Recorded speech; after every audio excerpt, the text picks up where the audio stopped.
Welcome to this image creation tutorial.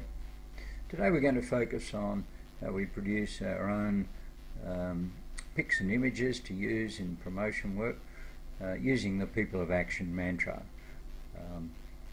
So firstly, what I want you to do is to go to the My Rotary button at the top of the international website.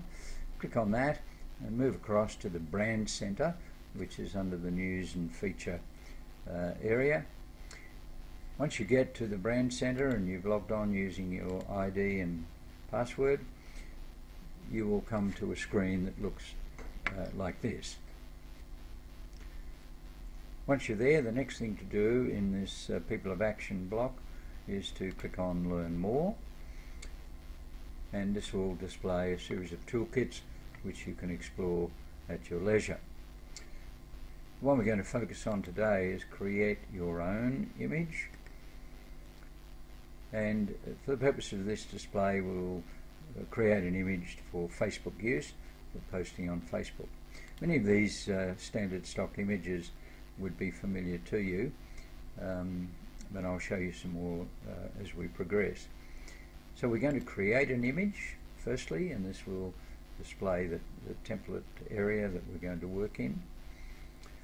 This sort of an image is pretty much available from here, and there are a number of stock images which you'd be familiar with as we go through. There's also a series of text descriptions which also are probably pretty familiar to you, and in polio, for instance, might be one of the most popular ones that you see displayed.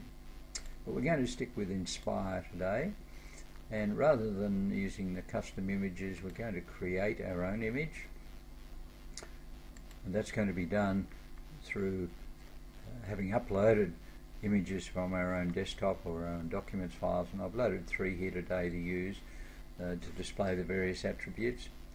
You add additional pics here for yourself by using this plus button, which displays the browse window, and if you go through browse, you'll find images in your own environment that you want to use for the purpose, and you upload them here by clicking this button.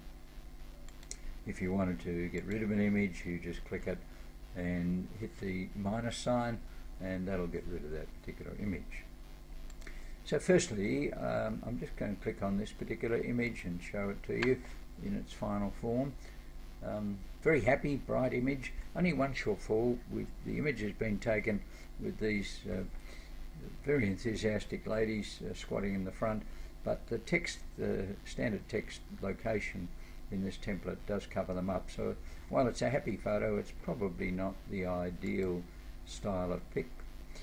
In the case of these very happy Rylarians, we have a similar sort of thing. I mean, we could run with that and it would look great, but just to be conscious of that issue when you're using a photograph. Here we have a photograph that was taken with plenty of foreground, so that you can see that the text falls nicely around the legs and feet of the images, of the people, so that the image is free from any interruption of the people. So let's go with that one just for the moment. Just looking at this red text work over here, just ignore that for the purpose of this this tutorial. It's to do with image resolutions on for print media, but for this purpose, for Facebook and other social media use, I think we'll be fine with this. Let's save this image and we'll give it a name and include it in the template area that we can go on and use. So what's going to happen now is that we've come to a point where we're transferring the picture across to a download area. This can take 2 or 3 seconds or more to just transport that image, and may need the F5 refresh button to be depressed a couple or 3 times to get it to a state of that we can begin to use it. So just be patient with that and transfer the image, and maybe 2 or 3 depressions, as I say, will finally get us to where we want to be. Once we've got the image across, we'll have three options here to download as a PDF, as a JPEG, or as a transparent file as a PNG. So each of these three buttons are now lit up after depressing the F5 button 2 or 3 times. And now we have the opportunity to download. Let's download the JPEG.